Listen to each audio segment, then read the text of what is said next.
Good morning friends. आज अपन जो topic start कर रहे हैं उसका नाम है सीडो फोर्स। और सीडो फोर्स जो है वो पढ़ने के पहले फ्रेम ऑफ रेफरेंस पता होना चाहिए। वैसे तो मैं बता चुका हूं फ्रेम ऑफ रेफरेंस क्या होता है, लेकिन फिर से एक बार शॉर्ट में बताऊंगा कि there are two frame of reference. Number one is called inertial frame of reference, number two is called non inertial.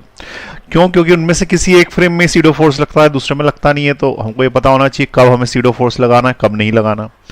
तो सीडो फोर्स से प्रॉब्लम कैसे सॉल्व होगी और बिना सीडो फोर्स लगाए प्रॉब्लम कैसे सॉल्व होगी, ये भी अपने को देखना है।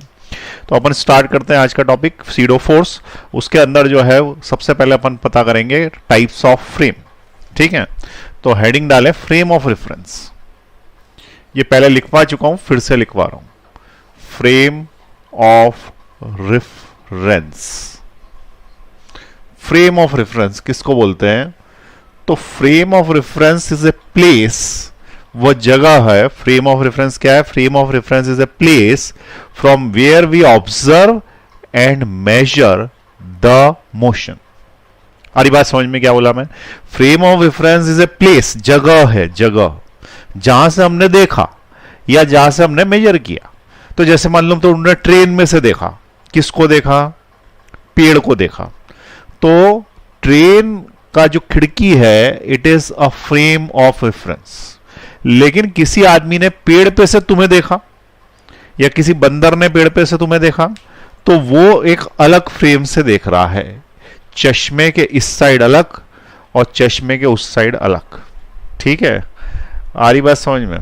तो चश्मे, एक मिनट जरा इसको सेट कर दूं। हाँ, अब चश्मे के इस साइड अलग और चश्मे के उस साइड अलग। इसका मतलब क्या? There are two frame of reference, number one inertial, number two non inertial. तो पहले अपन ने क्या बोला कि फ्रेम ऑफ रेफरेंस की डेफिनेशन क्या? It is the place from where we have observed the motion or from where we have measured the motion. तो लिख लेते हैं इसको। frame of reference is a place from which motion is observed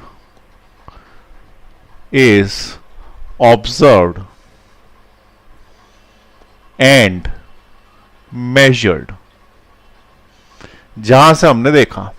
ठीक है, अब क्या है कि जैसे मान ले कि मैंने तुमको बोला कि ये ट्रेन है और इस ट्रेन में खिड़की है, तो खिड़की के अंदर कोई व्यक्ति बैठा है, तो वो अंदर से बाहर देख रहा है, तो ये उसका फ्रेम है। और ये ट्रेन चल रही है, ट्रेन किधर की तरफ चल रही है? आगे की तरफ चल रही है, एक्सेलरेट हो रही है। एक्सेलरेट हो रही है इसका मतलब भाग रही है। भागना और चलने में अंतर है। जब अपन सुबह मॉर्निंग वॉक पे जाते हैं तो हम चलते हैं, लेकिन जैसे ही पीछे कुत्ता पड़ जाता है तो हम भागते हैं। तो अंतर समझ में आया दोनों में क्या अंतर है? चलने और भागने में। चलना मतलब क्या? Constant speed. और भागने का मतलब क्या? तो भागने का मतलब स्पीड इंक्रीजिंग। स्पीड इंक्रीजिंग मतलब क्या? एक्सेलरेशन। ठीक है, तो यहां पे क्या बोल रहा है वो कि एक्सेलरेशन यदि है, ठीक है, एक्सेलरेशन यदि है तो उस केस में वो जो फ्रेम होगा, जो कि भाग रहा फ्रेम होगा और उसमें से हम कुछ देखेंगे, तो वो कहलाएगा accelerating frame, non inertial frame, non Newtonian frame.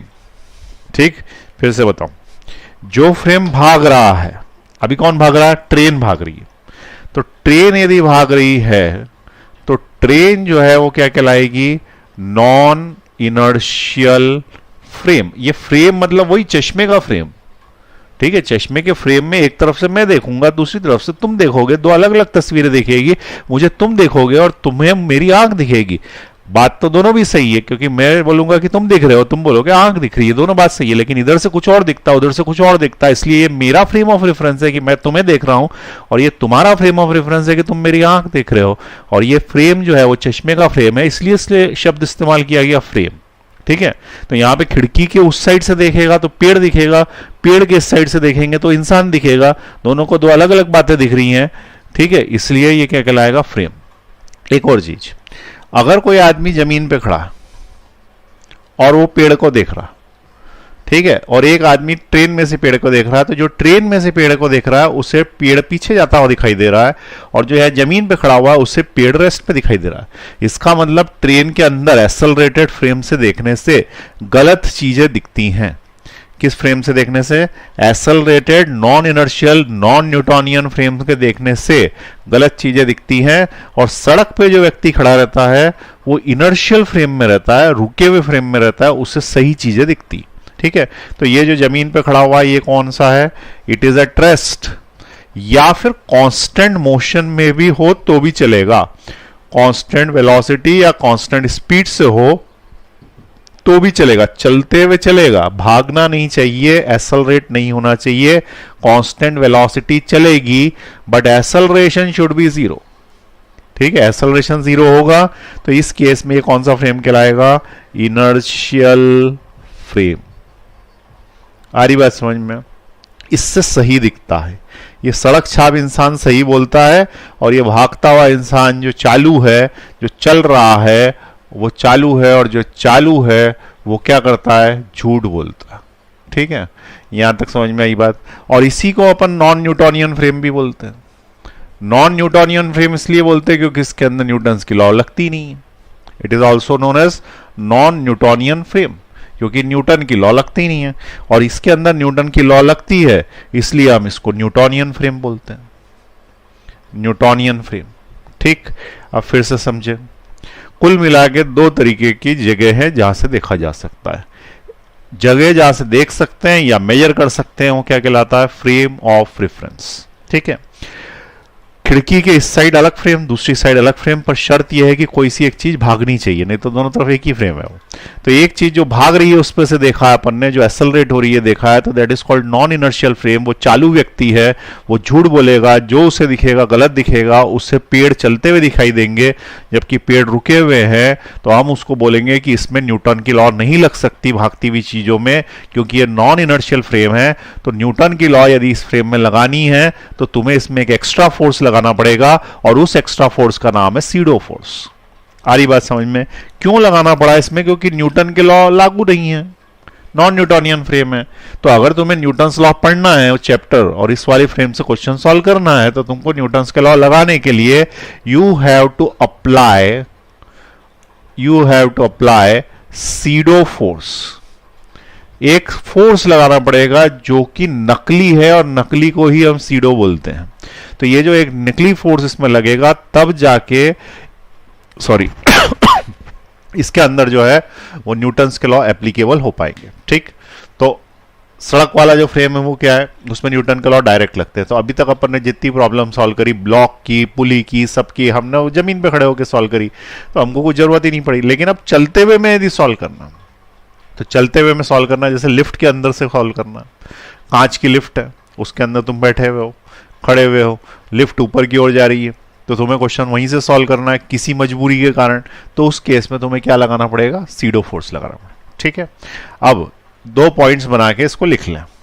पहले में ये वाले पॉइंट्स लिख लें इतने, और दूसरे में ये वाले लिख लें। ये न्यूटोनियन फ्रेम है, non Newtonian, inertial, non inertial, rest में होता है, कांस्टेंट वेलोसिटी में होता है, ये एक्सेलरेट होता है, ये झूठ बोलता है, ये सच बोलता है। ठीक है, इतने पॉइंट्स का अंतर है, ये दोनों नोट कर लें। पॉज का बटन दबाएं, लिख लें इसको, साइड बाय साइड भी लिख सकते हो डिफरेंस करके।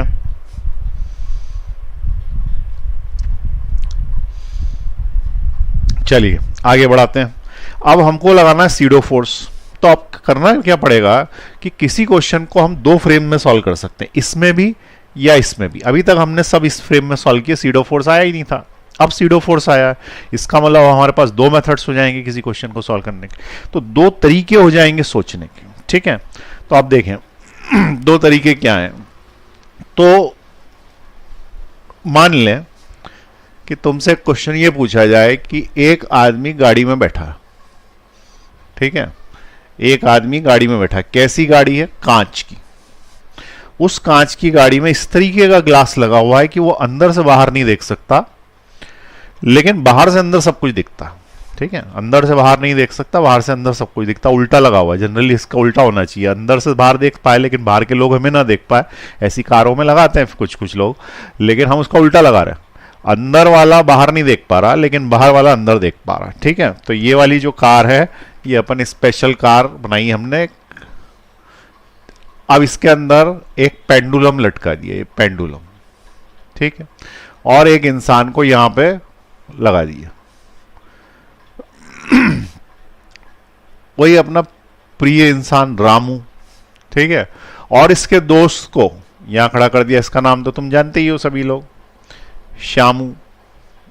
ठीक, अब ये बताओ कि अगर ये गाड़ी आगे बढ़ी, एक्सेलरेट हुई, और इतनी स्मूथ एक्सेलरेशन है कि इसको पता ही नहीं पड़ा कि गाड़ी चल रही है। अगर गाड़ी आवाज नहीं करे और उसमें झटके ना लगे तो उसकी स्पीड पता नहीं पड़ती। ऐसा राजधानी या शताब्दी ट्रेन में पता पड़ा होगा तुमको, उसमें बैठते तो हमको पता नहीं पड़ता कि कितनी स्पीड है, जबकि बाथरूम के पास जाके खड़े होते हैं तो पता पड़ता है कितनी तेज चल रही है। ठीक है, तो यदि आवाज नहीं कर रही और स्मूथनेस से जा रही है तो हम पता नहीं कर पाएंगे कि चली कि नहीं चली। तो ये गाड़ी हमने चला दी और इतनी स्मूथनेस से चलाई कि उस रामू को पता ही नहीं पड़ा कि गाड़ी चल गई, और एक्सेलरेट कर रही है। अब एक्सेलरेट कर रही है तो होगा क्या कि जो पेंडुलम है, वो पेंडुलम जो यूं सीधा लटका हुआ था, ये पेंडुलम यूं हो जाएगा। ठीक है, क्योंकि आगे गाड़ी भगेगी तो पीछे चला जाएगा वो। तो ये जो पेंडुलम है, इसकी जो नई स्थिति है, ये ऐसी हो जाएगी। क्यों? क्योंकि गाड़ी आगे भग रही। तुमने देखा होगा कि अगर तुम एक बीकर ले लो और उस बीकर में पानी भरो और आगे की तरफ भागो, तो आगे की तरफ भागोगे तो बीकर का पानी ऐसा हो जाता है, जिधर साइड भागते हैं उसकी तरफ उल्टा पीछे की तरफ जाने लग जाती है चीजें। तो ये जो पेंडुलम है, ये पीछे चला गया। अब क्वेश्चन ये पूछा गया है कि ये बताएं कि इसमें टेंशन कितना है यदि इसका मास m है। What is the tension in the string if the mass is m and the angle made by the pendulum is theta. ठीक है, तो क्या क्वेश्चन पूछा है? What is the tension, tension पूछा है if the angle made by the pendulum is theta. तो लिखे अपन क्वेश्चन पहले, तो यहां क्वेश्चन लिख देता हूं। find the tension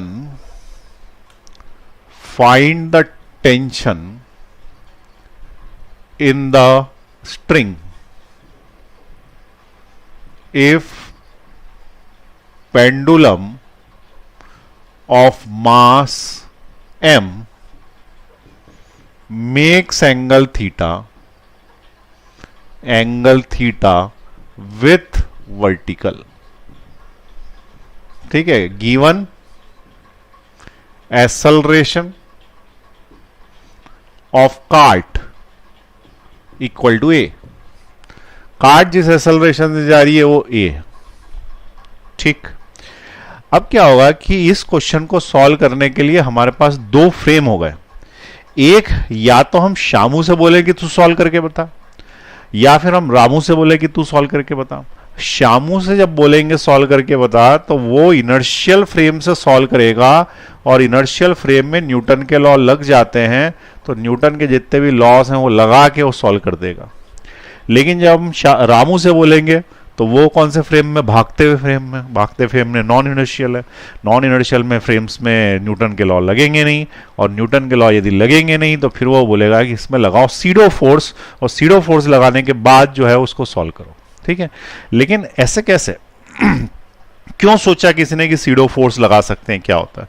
तो बेसिकली हम क्या करते हैं कि रामू के पॉइंट ऑफ व्यू से पेंडुलम को देखते हैं और श्यामू के पॉइंट ऑफ व्यू से पेंडुलम को देखते हैं। ठीक है, तो तुमको समझ में आएगा कि ये ऐसा क्यों करना पड़ रहा। हम सबसे पहले ये बताओ कि ये कमरे में मेरा पंखा चल रहा है, ऐसे रॉड लगी हुई, ये पंखा है यहाँ पर। ठीक है, अब मैं यहाँ खड़ा पड़ा रहा हूँ, मान लो कि ये पंखा धीरे धीरे जो है वो यूं करके यूं टेढ़ा होने लग जाए, जैसे राम से बदर की हॉरर फिल्मों में होता है ना, वो दरवाजा अपने आप खुलने लग जाता है, ऐसे ये अपने आप यूं करके यूं टेढ़ा होने लग जाए, और ये टेढ़ा यूं हो जाएगा तो मैं क्या बोलूंगा, या तुम क्या बोलोगे अगर तुम्हारे कमरे में हो जाए ऐसा? तुम बोलोगे कि ऐसा तो हो ही नहीं सकता। ठीक है, ये जरूर किसी भूत प्रेत का काम है। ठीक है, ये जरूर किसका है? भूत प्रेत का काम है, जो इसके ऊपर कोई फोर्स लगा रहा है जिसके कारण ये उधर की तरफ जा रहा है। भाई कोई सी चीज कहीं जाएगी तो कोई फोर्स ही लगा रहा होगा, तभी तो जाएगी वो। तो ये क्या बोलोगे तुम कि इसके ऊपर कोई भूत प्रेत ने फोर्स लगाया है। तो ये जो भूत प्रेत फोर्स लगाता है, इसी को सीडो बोलते हैं, क्योंकि सीडो नकली होता है। ठीक है, और ये भूत प्रेत इसको जब धक्का मार देते हैं तो उस केस में हम क्या बोलते हैं कि सीडो फोर्स लग रहा है। ठीक है, सीडो मतलब वास्तविकता में कोई फोर्स लग रहा है क्या? तो उसका आंसर है नहीं। हमें ऐसा महसूस हो रहा है कि कोई फोर्स लग रहा है, तो उस किस आदमी को महसूस होता है? जो कि चल रहे वाले फ्रेम में होता। हुआ क्या कि ये जो पंखा है इसलिए पीछे हो गया क्योंकि मेरा कमरा आगे की तरफ जा रहा है। अब तुम बोलोगे कमरा आगे की तरफ नहीं जाता, वो बात सही है, लेकिन ये ट्रेन तो आगे की तरफ जा सकती है, कार। तो जैसे ये कार आगे की तरफ जाएगी, और रामू को तो ये पता ही नहीं पड़ा कि कार आगे की तरफ जा रही है क्योंकि अपन ने इतनी स्मूथली आगे बढ़ा दी है एक्सेलरेशन से, तो अंदर देख रहा था तो वो पेंडुलम धीरे धीरे यूं ही होने लगा। अब वो देखे अगर चल रही होती तो ठीक है, उसको थोड़ी अकल होती तो समझ जाता, लेकिन गाड़ी तो चल नहीं रही, और गाड़ी यदि चल नहीं रही तो फिर ये पीछे कैसे जा रहा है? तो रामू से पूछो कि बताओ पीछे कैसे जा रहा, तो वो वही आंसर देगा जो अभी हमने दिया, भूत ने धक्का दिया। अब भूत ने धक्का दिया तो भूत जो धक्का लगाता है, फोर्स लगाता है, उसको क्या बोलते हैं? SIDO force. और वो किस डायरेक्शन में लगाता है? जिस डायरेक्शन में गाड़ी चल रही होती है उसमें, कि उसके उल्टे में? तो उसका आंसर उल्टे में, क्योंकि गाड़ी चल रही है इधर तो पेंडुलम जा रहा है पीछे। तो भूत जो फोर्स लगाता है सीडो, वो किधर की तरफ लगता है? पीछे की तरफ ये लगा। क्यों? क्योंकि गाड़ी किधर जा रही है? आगे की तरफ। तो एक चीज हमें क्या पता पड़ी कि सीडो फोर्स कौन लगाएगा? नॉन इनर्शियल फ्रेम वाला, नॉन इनर्शियल फ्रेम वाला सीडो फोर्स लगाएगा। दूसरी बात हमें क्या पता पड़ी कि वो हमेशा opposite to the direction of acceleration लगाएगा। ठीक है, तो हमने पहला पॉइंट क्या लिखा? Pseudo is applicable in accelerating frame.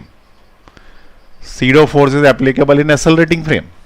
दूसरी चीज, अच्छा अगर ये कांस्टेंट वेलोसिटी से चल रही होती तो ये पेंडुलम पीछे नहीं जाता, वो ऐसे कैसे ही आगे बढ़ता रहता धीरे धीरे, क्योंकि गाड़ी धीरे धीरे जा रही कांस्टेंट वेलोसिटी, जहां एक्सेलरेट करा के वो पीछे गई। ठीक है ना? तो यहां पे अपन ने क्या बोला कि pseudo is applicable in accelerating frame.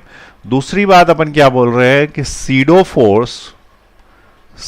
Force acts opposite to the direction of acceleration. अरे एक्सेलरेशन आगे था तो सीडो फोर्स पीछे लगा। तीसरी चीज वो बोलेगा कि ठीक है समझ में आ गया, कितना लगा, कितना सीडो फोर्स लगा? तो उसके लिए हमने क्या बोला? सीडो फोर्स यानी फोर्स, और फोर्स यानी एफ, एफ यानी फादर, फादर होगी तो मां आएगी, यानी F is equal to M है। तो F pseudo is equal to M A. M किसका? पेंडुलम का कि गाड़ी का? तो उसका आंसर है पेंडुलम का। तो एम ऑफ द बॉडी, ठीक है, एम ऑफ द बॉडी। ए किसका? पेंडुलम का कि गाड़ी का? तो उसका आंसर है एक्सेलरेशन सबका। ठीक है, सब एक ही एक्सेलरेशन से आगे जाएंगे। तो it is the acceleration of the system. अब तुम्हें ये फोर्स याद रखना, SIDO force on body. SIDO force किस पे लगता है? बॉडी पे। उसमें मास किसका लेते हैं? उस बॉडी का। और एक्सेलरेशन किसका लेते हैं? सिस्टम का। मान लो कि 4 पेंडुलम लगे होते हैं, 1 किलो, 2 किलो, 3 किलो, तो जिस पे फिर फोर्स निकालना उसका मास ले लो, और एक्सेलरेशन सबका होता है, एक जैसा होता है। That is the system. System ही तो मूव कर रहा है आगे की तरफ।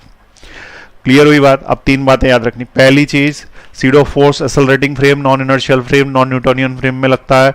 दूसरी चीज, वो एक नकली फोर्स है, आभासी है, जो हमें लगता है कि पीछे की तरफ जा रहा है, जबकि वास्तविकता में नहीं होता। परंतु न्यूटन्स के लॉ लगाने के लिए हमें क्या करना पड़ता है? फोर्स लगाना पड़ता है। किस दिशा में लगाना पड़ता है? जिधर गाड़ी जा रही है उसके अपोजिट लगाना पड़ता है। और उसका फोर्स फॉर्मूला क्या होता है? F pseudo equal to M A, where M is the mass of the object या mass of the body, and acceleration is of the system. ठीक है, यहां तक समझ में आ गई बात? तो यहां पे अगर मैं लिख दूं कि इस पे एक सीडो फोर्स लग रहा है एम ए का, तो ये लग गया एम ए का। ठीक है, ये सीडो फोर्स किसने बताया? नॉन इनर्शियल फ्रेम वाले ने बोला कि ये इस तरीके से चल रहा था। अभी इसकी बात नहीं कर रहे शामू की, तो इसको अभी हटा देते हैं यहां से, अगली बार इसी की बात करेंगे। तो यहां पे जब फोर्स आगे की तरफ लग गया तो बचे हुए और कौन से फोर्सेस थे? तो एक फोर्स था इस साइड, टेंशन टी। ठीक है, उसका एक कंपोनेंट इस तरफ, दूसरा कंपोनेंट इस तरफ। ठीक है, रामू थोड़ा साइड में हटो। अब इसका एक कंपोनेंट इस तरफ, तो ये एंगल थीटा है, तो ये थीटा है, तो इसका कंपोनेंट ऊपर की तरफ टी कॉस थीटा, और इसका एक कंपोनेंट इस साइड, इसका नाम क्या है? T sine theta. आ रही बात समझ में? अब इसका वजन भी तो लगेगा, वेट, तो इसका वेट नीचे की तरफ लगा है mg, और सिस्टम हो गया बैलेंस। ठीक है, क्योंकि बैलेंस इसलिए हुआ क्योंकि रामू के लिए ये ऑब्जेक्ट चल नहीं रहा अभी भी, बस टेढ़ा हो गया है। ठीक है, वो तो गाड़ी के अंदर बैठा है, पड़ोस वाला भी गाड़ी के अंदर बैठा हुआ है, कोई भी आदमी, क्या एक दूसरे के लिए वो दोनों चलते हुए दिखाई देंगे? तो उसका आंसर नहीं, दोनों एक दूसरे के लिए रेस्ट पे हैं। तो इसके लिए ये पेंडुलम बस यूं होके रह जाएगा, टेढ़ा होके रह जाएगा, उसको चलता हुआ दिखाई नहीं देगा। चल रहा है कि नहीं चल रहा है ये बाहर के व्यक्ति को दिखेगा, क्योंकि उसको कांच के अंदर दिखता है। इसके ऊपर ने ऐसी कांच लगा दिया है, ऐसा सिस्टम लगा दिया है कि बाहर तो नहीं दिख रहा, तो ऑब्जेक्ट मूव करता हुआ ही नहीं दिख रहा। तो हमने क्या बोला कि रामू ने क्या बोला कि पेंडुलम जो है वो ऐसे अटक गया बस। अगर अपन कांस्टेंट स्पीड, कांस्टेंट एक्सेलरेशन से चलाते जाएंगे ना तो पीछे अटका ही रह जाएगा। ठीक, तो क्या बोल रहे हैं हम कि इस अवस्था में सिस्टम इक्विलिब्रियम में there is no motion of the pendulum according to Ramu, not according to us. ठीक है, तो फिर से क्या सब समझा रहा हूं मैं, according to Ramu which is in non inertial frame the pendulum is at rest. भले ही टेढ़ा हो गया लेकिन पेंडुलम इज एट रेस्ट, और यदि पेंडुलम रेस्ट में है तो उसके ऊपर नेट फोर्स 0 होंगे, वो इक्विलिब्रियम में होगा। ठीक है, उसके ऊपर नेट फोर्स 0 होंगे, वो इक्विलिब्रियम में होगा। और इक्विलिब्रियम में यदि है तो आगे लगने वाले पीछे के बराबर और ऊपर लगने वाले नीचे के बराबर, तभी तो इक्विलिब्रियम सेट हुआ। फोर्सेस यू में और यू में दोनों बराबर हो जाएंगे। तो यू में कितने फोर्सेस हैं, तो राइट हैंड पे कितना फोर्स है, टी साइन थीटा, वो किसके बराबर हो जाएगा, लेफ्ट हैंड के फोर्स, वो कितना है, एम ए। तो हम यहां पे क्या लिख देंगे, टी साइन थीटा किसके बराबर हो गया, एम ए के। इसका इक्वेशन 1 दे दो, ऊंचा नीचा फोर्स भी बराबर कर दो। ऊपर कौन है, टी कॉस थीटा, और नीचे कौन है, एम जी। ये दोनों भी आपस में बराबर कर दो, इक्वेशन नंबर 2 दे दो। ऊपर वाला फोर्स टी कॉस थीटा, नीचे वाला force M G, T cos theta equal to M G, T cos theta equal to M G, T sine theta equal to M A, T sine theta equal to M A. आ गई बात समझ में? पूछा गया है, पूछा यह है कि फाइंड द टेंशन, टेंशन निकालो। ठीक है, टेंशन निकालो तो हम क्या करें कि इसको स्क्वायर करें और इसको स्क्वायर करें और ऐड कर दें। ठीक है, अब तुम बोलोगे ऐसे बढ़िया बढ़िया आइडिया आपके पास कैसे आते हैं, हमारे दिमाग में तो आते नहीं। दो ही चीजें हो सकती है, या तो दो इक्वेशन डिवाइड होंगी या स्क्वायर करके ऐड होंगी, बस इन दोनों में से कोई सा एक लगा लेना। स्क्वायर करके ऐड करने से फायदा ये है कि जब तुम इसका स्क्वायर करोगे तो ये साइन स्क्वायर थीटा होगा और ये कॉस स्क्वायर थीटा होगा। और अपन बचपन में पहली क्लास से पढ़ते आ रहे हैं कि sign square theta plus cos square theta 1 होता है, तो हट जाएगा उस, ठीक है ना, इसलिए इसको स्क्वायर करके ऐड करना पड़ेगा। तो अब मैं क्या कर रहा हूं, squaring, squaring and adding, squaring and जोड़िंग बोथ द इक्वेशंस। स्क्वायर करना है, जोड़ देना है, तो कैसे स्क्वायर करके जोड़ना है, तो पहले वाले का क्या होगा, T square sine square theta, T square sine square theta, ये स्क्वायर कर दिया, इस वाले का साइड में इसी साइड जोड़ दिया तो it is T square cos square theta. ये समझ में आई, इस साइड को इसी साइड जोड़ दिया, उस साइड को उस साइड ही जोड़ दिया स्क्वायर करके, तो वो हो गया M square A square plus क्या हो गया, एम स्क्वायर जी स्क्वायर। कोई डाउट? क्या इन दोनों में से थीटा थीटा कॉमन आ जाएंगे? थीटा कॉमन तो अंदर बचेगा T square sine square plus T square cos square. अच्छा लग रहा है क्या ये? शुरुआत में बच्चे ऐसी भी गलती करते, ठीक है, कुछ भी बाहर निकाल लिया, तो इसमें से जो बाहर निकलेगा वो निकलेगा टी स्क्वायर, थीटा थीटा बाहर नहीं आता, वो कॉस का एंगल है, तो टी स्क्वायर बाहर आया तो अंदर क्या बचा, sign square theta plus cos square theta. और साइन स्क्वायर थीटा और कॉस स्क्वायर थीटा 1 के बराबर होता है, ये हमें कौन सी क्लास से पता है? बिल्कुल सही, पहली क्लास से पता है, ठीक है। तो sine square theta plus cos square theta को अपन ने 1 लिख दिया, तो हो गया T square which is equal to, इन दोनों में से क्या एम स्क्वायर कॉमन आ जाएगा, तो अगर एम स्क्वायर कॉमन आ जाएगा तो एम स्क्वायर ब्रैकेट में क्या बचा, A square plus G square, तो यहां पे लिख दिया हमने M square A square plus G square, ये हो गया हमारा। अब tension equal to under root, भाई दोनों तरफ स्क्वायर रूट ले लो, स्क्वायर रूट ले लो, तो tension is equal to under root of M square A square plus G square. इसका मतलब tension equal to M bar, bracket में बचा A square plus G square का रूट। ये हमारा टेंशन आ गया। आ रही बात समझ में? टेंशन आने के बाद एक और एंगल क्वेश्चन पूछ सकता था, फाइंड द एंगल।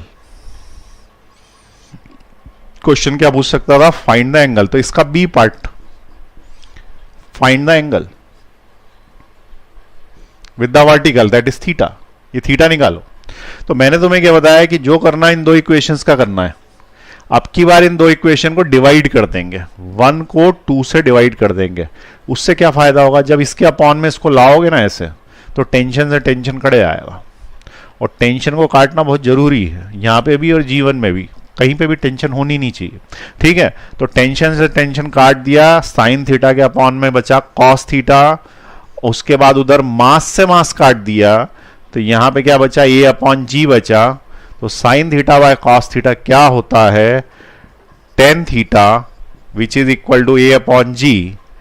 तो theta is equal to tan inverse A upon G. इतना एंगल बनेगा। ये पता है ना सबको? Sine theta upon cos theta क्या होता है? Tan theta. कौन सी क्लास से पता है? पहली क्लास से पता है। तो ये tan theta equal to A by G, तो थीटा इक्वल टू क्या हो गया? Tan inverse A by G. ऐसा भी लिख सकते हैं, या tan theta equal to A by G करके छोड़ सकते हो। स्टैंडर्ड है नहीं, वैल्यूज पता नहीं, इससे छोड़ना पड़ेगा। ये आया क्वेश्चन समझ में? क्या हुआ? और ये सॉल्व किसने किया? बताओ किसने किया? बोलोगे मैंने किया। मैंने नहीं सॉल्व किया, रामू ने सॉल्व किया है। रामू की दृष्टि से सॉल्व कराया गया। रामू की जो दृष्टि है वो कौन सी है?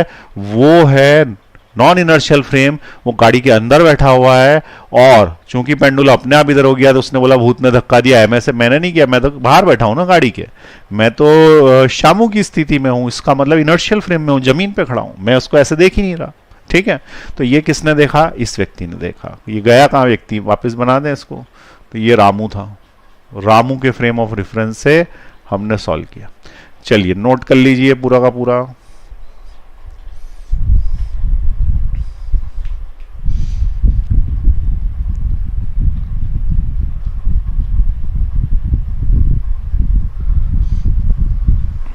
चले, अब यही क्वेश्चन अपन श्यामू से, जो कि गाड़ी के बाहर खड़ा है, उससे पूछते हैं कि अब तू सॉल्व करके बता। वो भी आंसर यही देगा, क्योंकि ऑब्जेक्ट किसी प्रश्न का उत्तर दो हो नहीं सकते।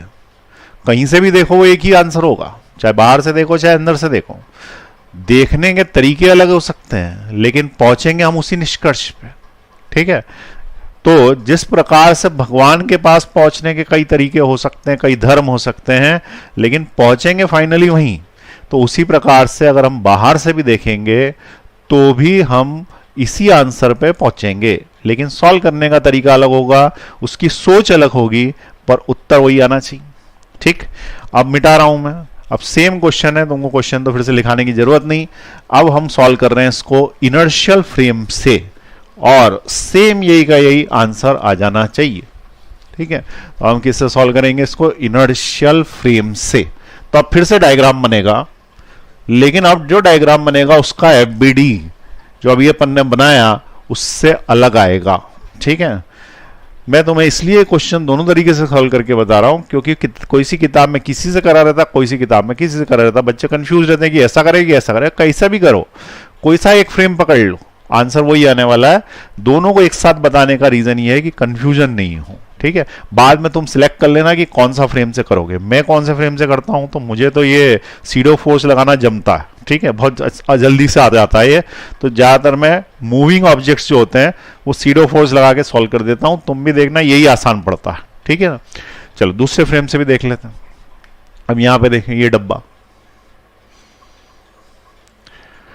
ये डब्बे में पेंडुलम यहां लगा था, ये बाहर से व्यक्ति देख रहा था। श्यामू को क्लियर दिख रहा है अंदर की तरफ कि क्या हो रहा है, गाड़ी आगे चली एक्सेलरेशन से।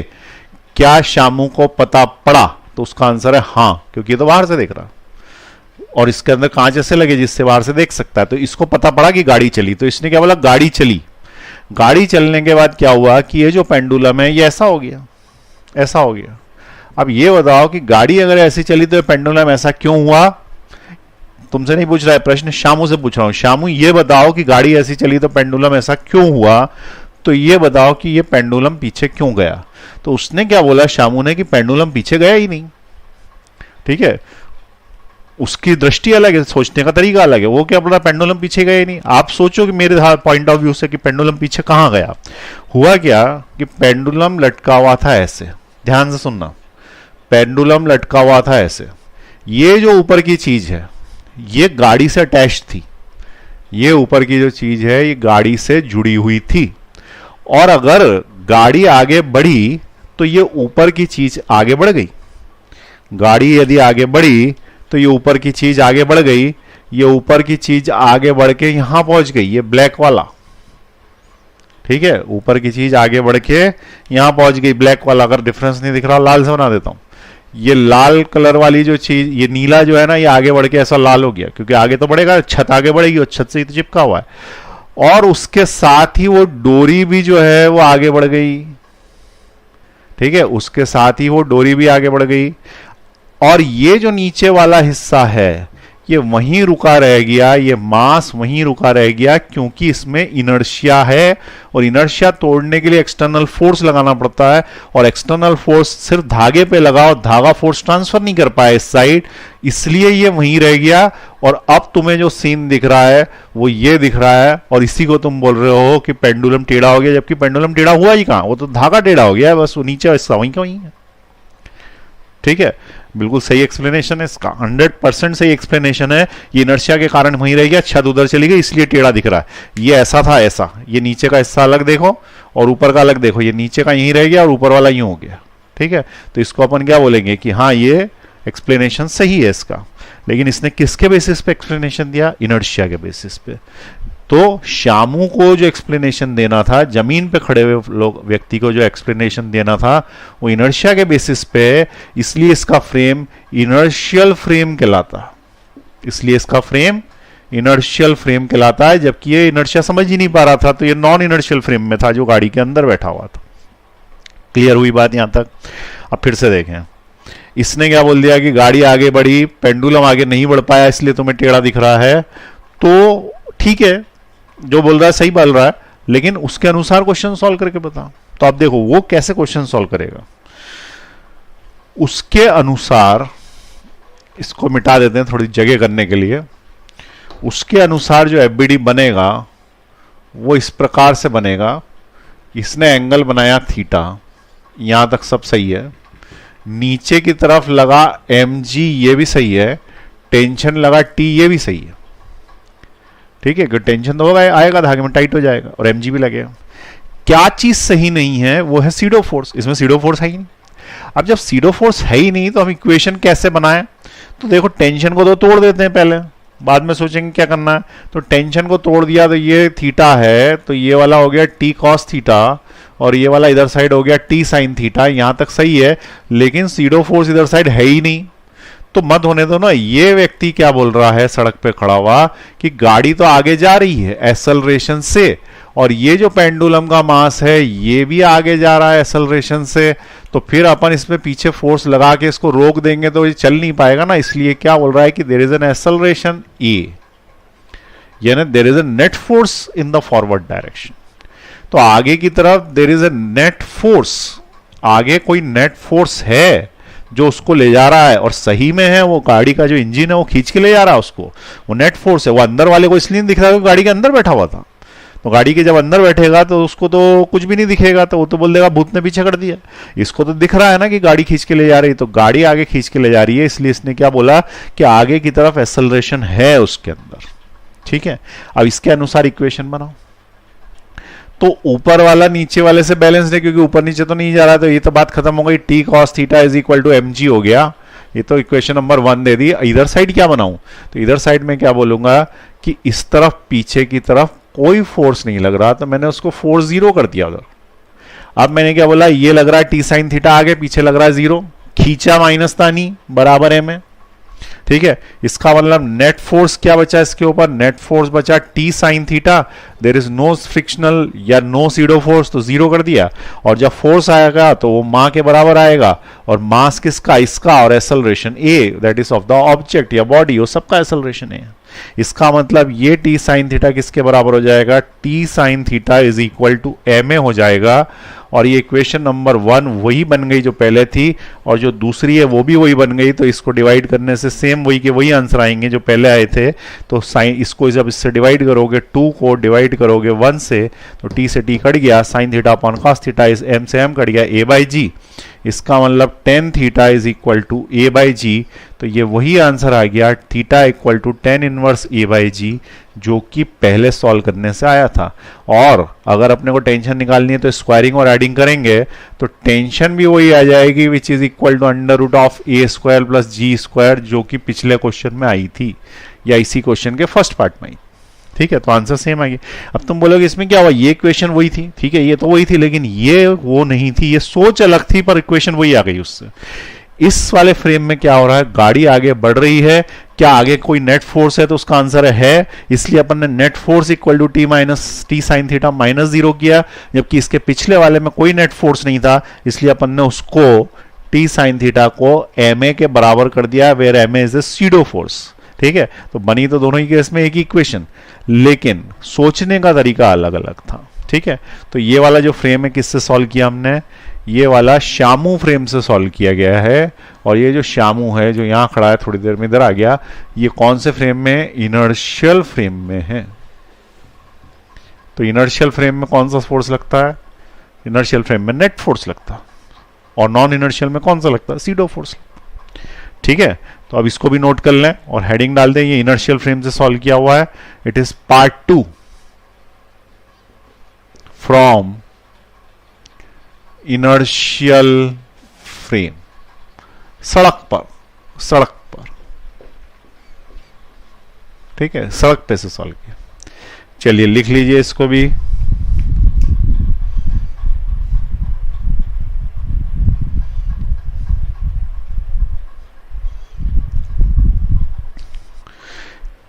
चलिए एक क्वेश्चन और करते हैं। ठीक है, सेम कंसेप्ट से सॉल्व करेंगे, एक बार गाड़ी के अंदर एक बार गाड़ी के बाहर, और दोनों से आंसर सेम आना चाहिए। ठीक है, अब वही क्वेश्चन करेंगे जो पहले कर चुके हैं एक बार, तब तुमको पता पड़ेगा कि पहले हमने सिर्फ एक फ्रेम से सॉल्व कर लिया था, अब हमें पास 2 मेथड्स आ गए, तो दोनों मेथड से सॉल्व करेंगे। ठीक है, मिटा रहा हूं मैं इसको। दूसरा क्वेश्चन देखें,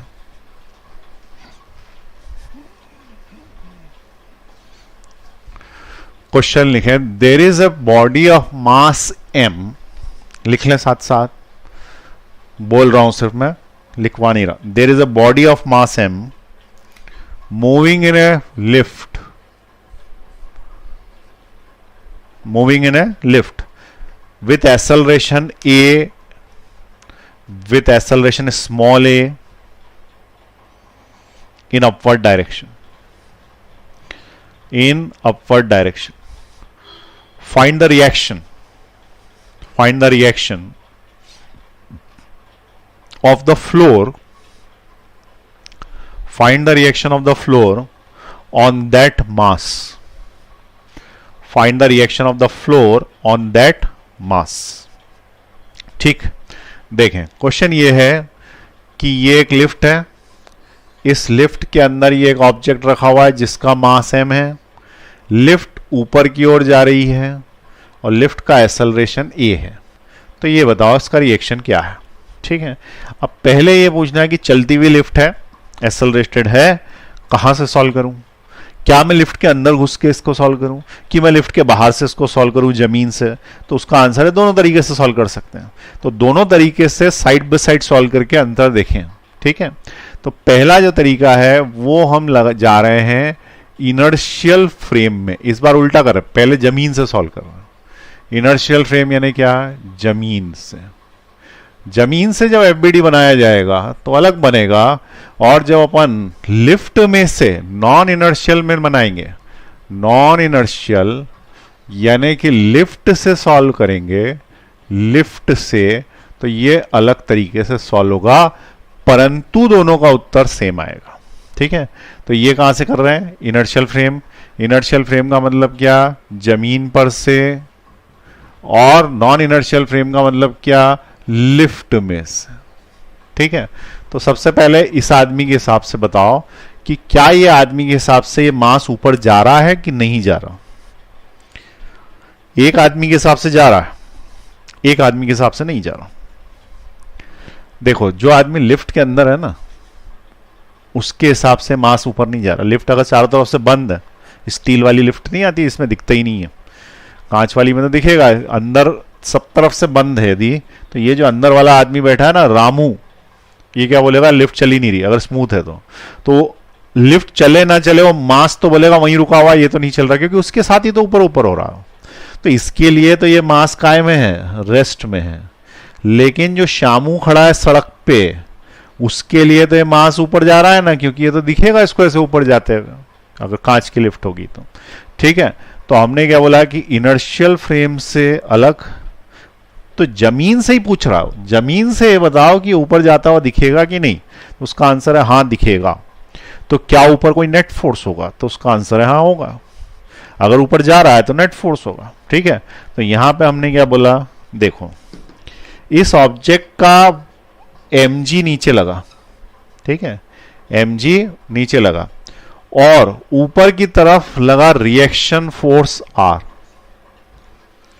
अब ये बताएं कि इस व्यक्ति के हिसाब से रिएक्शन ज्यादा है कि mg ज्यादा है कि बराबर?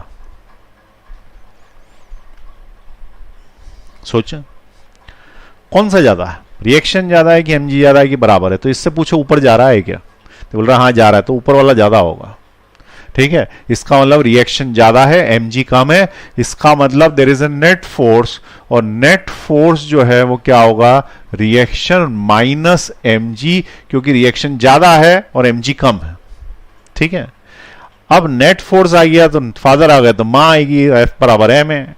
ठीक है, तो F की जगह मैंने क्या लिख दिया यहाँ पे, m a, ये मास किसका, इस ऑब्जेक्ट का, और a एक्सेलरेशन लिफ्ट का, which is equal to r minus M जी।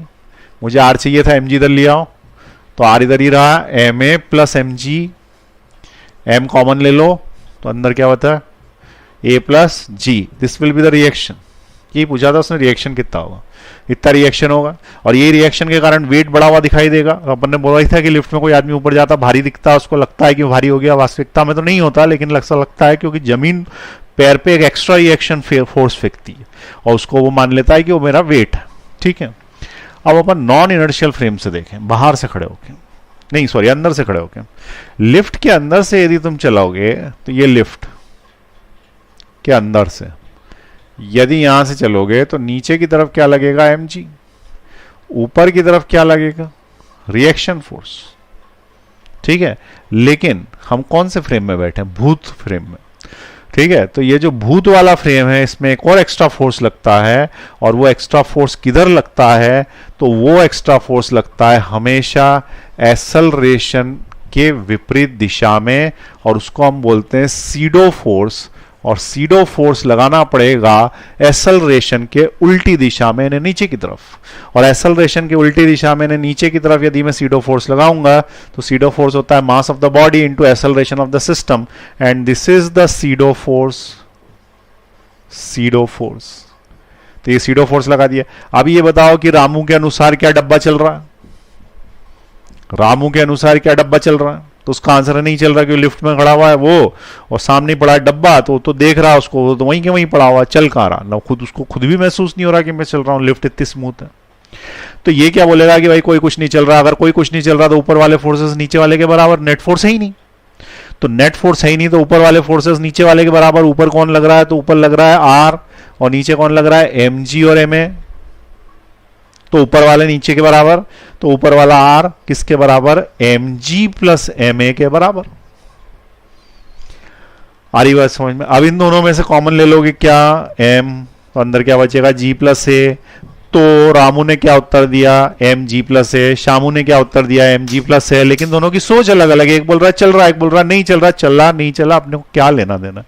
ठीक है, पहुंच तो वहीं रहे ना दोनों, ठीक है ना, दोनों का आंसर तो वही है ना, तो चल रहा है नहीं चल रहा की लड़ाई चल रही है, लेकिन आंसर तो वही है, अंतिम निर्णय तो वही है। ठीक है, तो इसी तरीके से लोग झगड़ते रहते हैं, लेकिन फाइनल जो रिजल्ट्स है वो तो सेम ही आएंगे, जो सत्य है वो तो एक ही होता है, वो तो दो तीन होते नहीं। ठीक है ना, तो कहीं से भी देखेंगे अलग फ्रेम से देखते हैं अलग चीजें दिखती है। जैसे कि अपन अर्थ के फ्रेम से दिखते हैं तो हमको सूरज दिखता है पूरब से उगता हुआ, और पश्चिम में डूबता हुआ, जबकि हम एसेलरेटिंग फ्रेम में, अर्थ गोल गोल घूम रही है एसेलरेशन में, circular motion is an accelerating motion. और अगर एसेलरेटिंग फ्रेम में है तो हमको गलत दिख रहा है, सूरज उगता हुआ दिख रहा है, डूबता हुआ दिख रहा है, बेसिकली क्या है, हम चल रहे हैं, ठीक है ना। तो ये फ्रेम के कारण अंतर आ रहा है, लेकिन उससे क्या फर्क पड़ता है, ultimately there is a change in the state या there is a change in the position of the sun with respect to us, ठीक है। तो with respect to us change हो रहा है, इसलिए हमने क्या बोल दिया कि चेंज हो रहा है। तो अगर मान लो कि हम बाहर से देख रहे होते तो हम बोल देते कि नहीं भाई अर्थ घूम रही होती, अल्टीमेटली उससे होना कुछ नहीं था, सूरज उगता और डूबता हमारे लिए तो यही होता, ठीक है। तो हम क्या बोलते हैं कि क्वेश्चन को सॉल्व करने के तुम्हारे पास दो तरीके हैं। रामू किससे सॉल्व करो, रामू यानी कौन, लिफ्ट में, और श्यामू यानी कौन, बाहर। बाहर से सॉल्व करोगे तो नेट फोर्स आएगा, लिफ्ट से सॉल्व करोगे तो सीडो फोर्स आएगा। ये क्लियर हुआ तुमको सीडो फोर्स कब लगाना पड़ता है। तो इसमें से अब जब भी एक्सेलरेटिंग फ्रेम हो, मेरे हिसाब से तुम सीडो फोर्स से सॉल्व करने की कोशिश करना, ये आसान है। ऊपर गया, जिधर एक्सेलरेशन लगे उसके उल्टे एमए लगा दो, बस खत्म, और रिबैलेंस कर दो ऊपर नीचे को, एक ही इक्वेशन में काम हो जाता है। इसमें क्या होता है, ये ऊपर लग रहा है नीचे लग रहा है, कुछ कंफ्यूजन होने की संभावना है। वैसे जिसकी प्रैक्टिस हो जाती है उसको दोनों आते हैं, लेकिन नहीं आ रहा तो तुम सीडो लगाया करो चलते हुए, ठीक है। चलिए अब अगली क्लास में करेंगे, नोट कर लीजिए इसको।